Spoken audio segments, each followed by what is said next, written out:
Po. Yung utak mo, umabot doon? Hmm. Ha? Basta pagbutihin niyo yung mga pag-aaral niyo, ha? Pagbubutihin namin, Nay.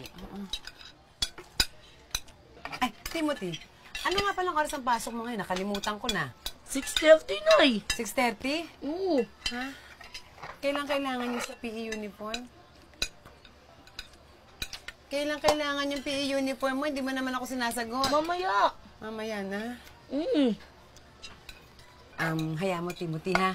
Mag-overtime ako sa bakery. Tapos magtatanong-tanong ako dito, baka may magpapalabas sa akin para makarakit tayo, para mabigay ko yung kailangan mo, ha? Sige lang, Nay.